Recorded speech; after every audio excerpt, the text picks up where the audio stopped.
অধ্যাপক ইউনূসের পদত্যাগের ভাবনা, সংকটকালীন সময়ে নেতৃত্বের পরীক্ষা। ঢাকা ২৩শে মে ২০২৫।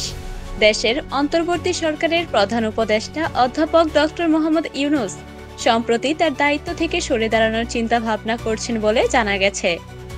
দেশের চলমান রাজনৈতিক অস্থিরতা ও বিভিন্ন দলের মধ্যে পারস্পরিক আস্থার ঘাটতি তাকে এই সিদ্ধান্ত নিতে বাধ্য করছে। অধ্যাপক ইউনূসের ঘনিষ্ঠ সূত্রে জানা গেছে, তিনি বিশ্বাস করেন যে যখন দায়িত্ব পালনের জন্য প্রয়োজনীয় সহযোগিতা ও পরিবেশ অনুপস্থিত, তখন সেই পদে থাকা অর্থহীন। তিনি একাধিক রাজনৈতিক নেতার সঙ্গে সাক্ষাৎ করেছেন এবং সেখানে তার হতাশা ও অসন্তোষের কথা প্রকাশ করেছেন।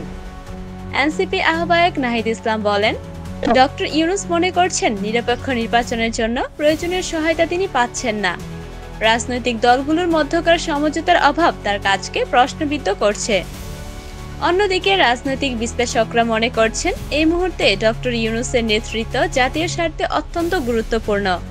তার অভিজ্ঞতা ও আন্তর্জাতিক গ্রহণযোগ্যতা দেশের চলমান রাজনৈতিক সংকট নিরসনে কার্যকর ভূমিকা পালন করতে পারে।